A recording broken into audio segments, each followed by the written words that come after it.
The debate can officially be put to rest as Phil Spencer reveals that Xbox Game Pass is profitable.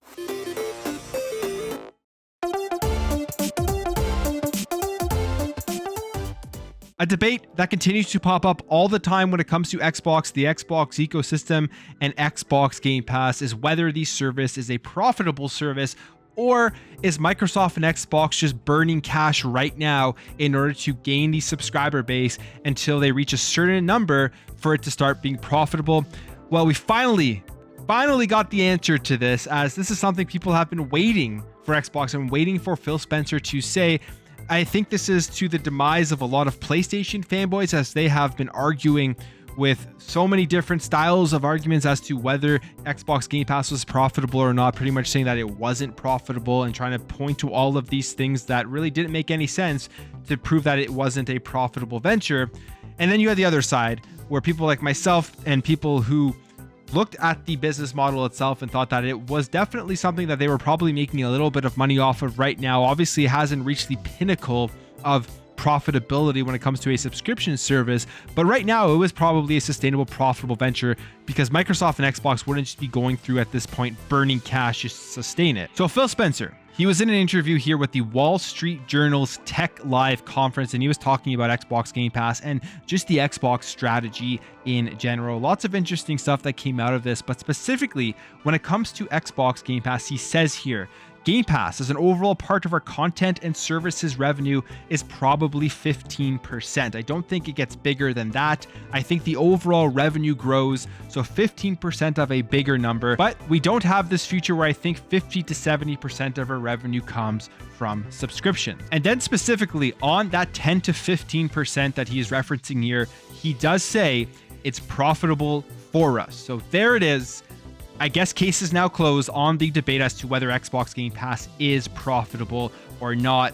Everybody who's been debating this can now look at this evidence from Phil Spencer straight out of his mouth, confirming that the service is a service that is profitable for Xbox. And on top of that, we can take a look at how just incredible of a value Xbox Game Pass is and be pretty impressed, I would say, that they've been able to provide this to gamers. The amount of games that you get, the first day and date games, the first party day and date games, and the fact that it's profitable, I think is a very, very good thing that Xbox has done with the Xbox Game Pass service. Now, obviously, this isn't the pinnacle of profitability for them. They're going to want to continue their best to try and grow this.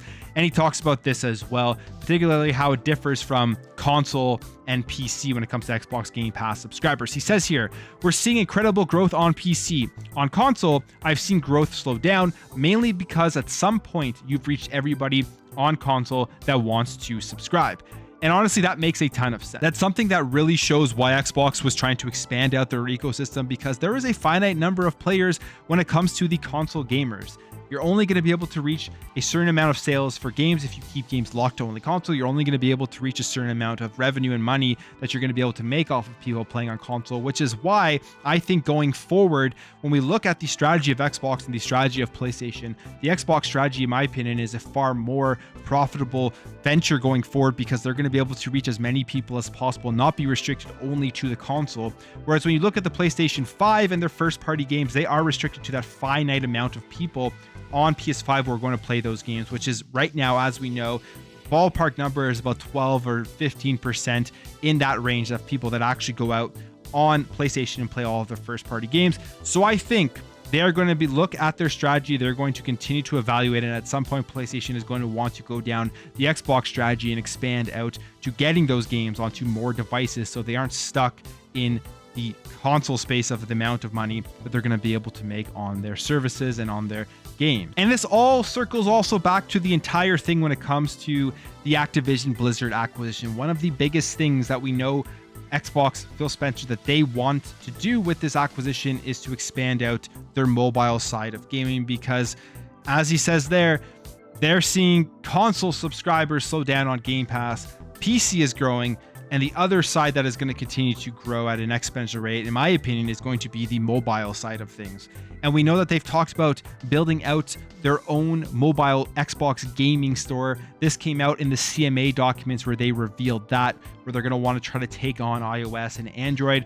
I think that's going to be something that is going to be tough for them to do. But if they're able to really focus on getting people over to the Xbox ecosystem because of the great content they have with Xbox Game Pass on a mobile device, I think there is a chance they will be able to compete. Maybe never be the #1 mobile gaming store, but there are so many people out there. It's the biggest platform in terms of gaming with mobile phones, that they'll be able to get at least a chunk of the market to help them continue to grow and expand out the service. He says here, specifically when it comes to this, if you take a long-term bet, which we're doing, that we will be able to get access to players on the largest platforms that people play on, Android and iOS phones, we want to be in a position with content, players, and storefront capability to take advantage of it. So it's a long game. We are seeing what they are planning on doing going forward. Game Pass is going to be literally everywhere. It's going to be the Xbox platform, Xbox Game Pass, no matter what device you're playing on. I mean, we're already there pretty much. But again, we're still sort of just in the infancy stage. The Xbox Game Pass potential hasn't even been close to being reached. Imagine what's going to happen when they start releasing first-party content day and date onto the service in a consistent basis, the amount of subscribers that are going to ramp up on the PC platform, on the mobile platform, and overall Game Pass is going to become more and more profitable. Now, I think Xbox Game Pass in general right now is an undervalued product in terms of how much we're paying for what we are getting. I can definitely foresee in the future the price of Xbox Game Pass going up, especially after games like Call of Duty come onto the service and other Activision Blizzard games come onto the service. And Phil Spencer actually touched on this, and he says, we've held price on our console, we've held price on games and our subscription. I don't think we'll be able to do that forever. I do think at some point we'll have to raise some prices on certain things, but going into this holiday, we thought it was really important that we maintain prices that we have. Now, we don't know exactly what he is talking about, but in my opinion, what he is focusing on here is going to be the price of these subscription services. Right now, we're seeing they've already came out and said they are not raising the prices of consoles, at least for right now. We've seen ads come out where they're actually reducing the prices of like the Xbox Series S during November, during the Black Friday sales. And I don't foresee them wanting to raise prices, like he said, at this point, or probably not even close into the future, because they're trying to increase their install base as much as possible, as the console is another place where they are getting people into Xbox Game Pass. So the more that they can push access to the ecosystem, that is more important than them making a couple of more dollars off of the Xbox Series X and the Xbox Series S.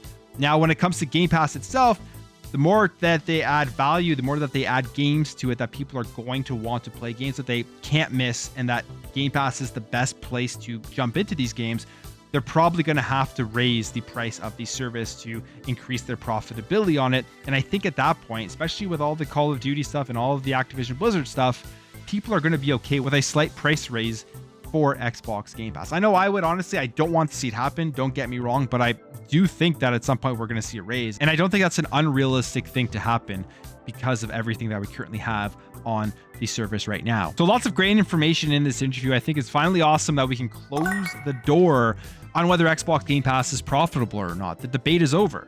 He's come out, he has said it, and Game Pass is going to continue to be profitable, especially as they add more content and more games to the service, and something that we'll keep an eye on going forward in terms of the subscribers as they go up. And from here, from what Phil Spencer is saying, is that it's really just trying to expand that ecosystem out beyond console as much as possible right now, because he thinks they've kind of reached a plateau in terms of console subscribers, as most people that want to sign up to Xbox Game Pass via the Xbox Series S and X have already done that. And of course, new users coming in will also be signing up if they're interested in the service. We also heard that the Xbox Series S, half of the people buying it are new customers. So that's also going to translate into more people sign up to Game Pass via the console. But that's it for me, guys. Let me know your thoughts on this. What do you think about Xbox Game Pass being profitable? What do you think about potentially price raises coming to the Xbox ecosystem, whether that's console, whether that's Game Pass, whether that's their games? Do you think that's going to be happening in the next year or so? Love to hear all your thoughts on this stuff. If you guys enjoyed this video, make sure to hit that thumbs up button. If you're new here and you liked what you saw, consider hitting that subscribe button. Thank you all for watching. Thank you for your support, and I'll catch you in the next video.